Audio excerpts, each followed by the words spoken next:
चलिए, तो यहाँ पर देखिए बहुत एक बड़ा केमिस्ट्री का एक बड़ा टॉपिक है। जब यहीं हम लोग 11th क्लास में जाते हैं तो हम लोग को बहुत सारा नियम पढ़ने को मिलता है। तो बाकी सभी विद्यार्थियों के लिए जो आगे क्लास में है, पदार्थ की अनस्वरता का नियम हो, चाहे निश्चित अनुपात का नियम हो, चार्ल्स का नियम हो, रॉबर्ट बॉयल का नियम हो, या आपका गैलुसैक का नियम हो, बहुत सारे ऐसे नियम हैं। लेकिन यहाँ पर आपको मात्र कितने नियम के बारे में पढ़ाया गया?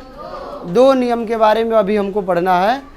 लेकिन जब यही नेक्स्ट क्लास में हम जाएंगे तो और सारे नियम इसमें जुड़ जाते हैं।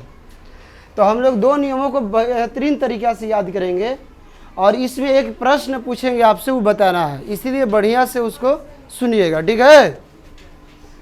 तो देखिए सबसे टॉपिक क्या है?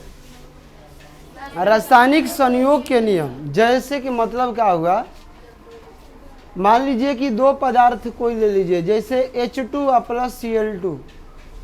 हाइड्रोजन और क्लोरीन जब आपस में मिलेगा तो बनाएगा हाइड्रोक्लोरिक अम्ल HCl। क्या बनाएगा? हाइड्रोक्लोरिक अम्ल बनाएगा। लेकिन अब देखिए, जब यह 2 पदार्थ बना है तो इसके बनने में नियम लगता है, नियम होता है इसका। जैसे आपके घर पर कभी पुलिस आ जाते हैं तो बताइए, वह पुलिस बिना नियम के आएंगे?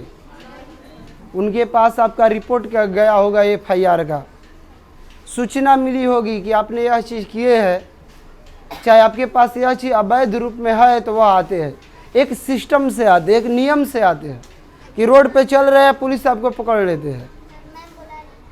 ऐसा थोड़े है, जाओ हमारा है, क्या कोई दिक्कत है? आ रहा है तो बात समझा? क्या बोले कि यह 2 जो पदार्थ है जब आपस में बना तो एक नियम से बना। क्या बना? और ऐसा नियम होता है बनने में कि जैसे हम बताए कानून के बारे में कि कोई भी आए तो एक नियम से आते, ये भी एक नियम से बनता है। और इस नियम को ही हम लोग रासायनिक संयोग के, तो वही बोले कि जब 2 पदार्थ मिलकर एक नए पदार्थ बनते हैं, या 2 से अधिक भी हो सकता है, 3, 4, 5, 6 भी हो सकती है। तो जब 2 पदार्थ या 2 से अधिक पदार्थ मिलकर संयोग करके एक नया पदार्थ बनाते हैं तो वे पदार्थ एक खास नियमों के अनुसार बनता है। और उस नियम को जीवन नियमावली से बने तो उस नियम को क्या कहते हैं? रासायनिक संयोग के नियम कहते हैं। और वह नियम यहाँ 2 लिखा गया है। एक लिखा गया है पदार्थ की अनस्वरता का नियम और एक लिखा गया है निश्चित अनुपात का नियम।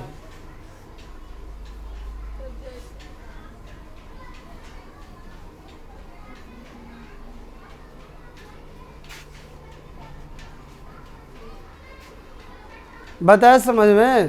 तो कितने नियम लिखा गया? 2। तो पहला आपको हम समझा देते हैं, अनस्वरता का नियम क्या है। इसका खोज 1774 में लेवोजियर ने किए थे, जिसको हम लोग लभवाजे भी कहते हैं। और इसको रसायन शास्त्र के क्या कहा जाता है? फादर भी कहा जाता है लेवोजियर को, और हिंदी में लभवाजे बोलते हैं। इन्होंने इसका प्रतिपादन किए थे इस नियम के। आ जाए कब, किसने? और इन्होंने यही बताया, जैसे मान लीजिए कि H2 प्लस O2 मिलकर H2 बनता है, तो H2 एक हाइड्रोजन का 1 ग्राम भार होता है, तो 2 हाइड्रोजन का, 1 ऑक्सीजन का 16 ग्राम होता है, 2 ऑक्सीजन है। अब देखिए H2 2 हाइड्रोजन है तो 2 ग्राम, लेकिन यहाँ बैलेंस करना पड़ेगा, इसको 2 करेंगे, यहाँ भी 2 करेंगे, तो इसका क ग्राम आ जाएगा? 4 ग्राम। और इसका देखिए 2 ग्राम और 16 18, 18 दूनी 36 ग्राम। आप बताइए कि इधर भी क ग्राम आया? तो इधर वाला को हम लोग अभिकारक बोलते हैं। इसको क्या बोलते हैं? तो अभिकारक का भार है। आई किसका भार है? इधर बनेगा तो फल प्रतिफल। तो लभवाजी ने क्या किया, बहुत सारे जो रिएक्शन किया और उस रिएक्शन में जो पदार्थ लिए उसको तौल दिए और जो बना उसको भी तौले। और जब तौल कर देखे तो दोनों का भार क्या था? बराबर था। बराबर होने का मतलब है कि इसमें कोई ख़त्म नहीं हुआ, नाश नहीं हुआ। अगर कोई इसमें से नष्ट होता तो इसका वजन कम हो जाता। जिससे गोईठा जलाएंगे तो वजन कम हो जाएगी राख, लेकिन रिएक्शन में कहा है कि वजन कम नहीं हो रही है। तो वहीं लिखवा गया कि बताए कि अभिकारक का कुल भार अब प्रतिफल के कुल भार के क्या होता है, अर्थात परमाणुओं का नाश, इसीलिए तो नाश नहीं होता, अनस्वर होता, इसीलिए नाम रखा गया पदार्थ की अनस्वरता का नियम। आ गया समझ में? तो क्या बोलोगे कि किसी रासायनिक अभिक्रिया में अभिकारक का कुल भार प्रतिफल के कुल भार के बराबर होता है, यानी परमाणुओं का नाश नहीं होता है, इसीलिए इस नियम को पदार्थ की अनस्वरता का नियम यह हो गया। अब चलिए समझेंगे निश्चित अनुपात का नियम क्या है। कौन सा नियम है? निश्चित अनुपात का नियम।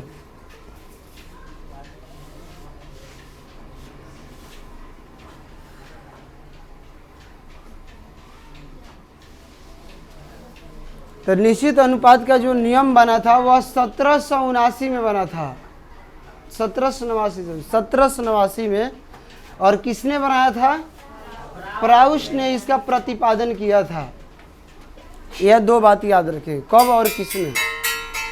और इस बात को देखिए इन्होंने कहा बताया, किसी भी यौगिक में, जैसे H2O यौगिक है, तो किसी भी यौगिक में उपस्थित परमाणु, तो इसमें हाइड्रोजन और ऑक्सीजन के परमाणु उपस्थित है, प्रेजेंट है। कौन कौन? तो यौगिक हो गया। और यौगिक में कौन कौन परमाणु है? हाइड्रोजन और इसमें 2 हाइड्रोजन है, तो इसका वजन हो जाएगा 2 ग्राम। और ऑक्सीजन का वजन कितना हो जाएगा? तो इसका हो जाएगा 16 ग्राम। इसका रेशियो निकालो, अनुपात। तो देखो अनुपात क्या होगा, 2 ग्राम ऊपर हो जाएगा और 16 ग्राम, ग्राम से ग्राम कटेगा, 2 8। तो बताइए क्या आ गया? 1/1 अनुपात। अब देखो कहीं का जल उठाओ, दिनारा, बक्सर, पटना, आरा, कहीं का जल उठाओ, समुद्र का, कल का, नदी का, कहीं का उठाओ, उसका रेशियो हमेशा कितना होता है? 1 भाग हाइड्रोजन 8 भाग ऑक्सीजन रहता है।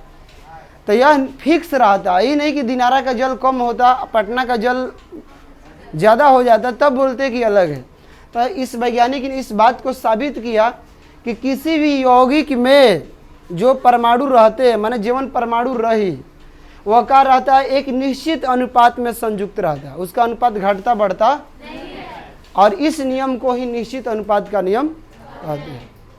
तो आई होप, मैं आशा करता हूँ कि बिल्कुल समझ में आएगा। कोई प्रॉब्लम? चलिए आज के क्लास इतने रहे।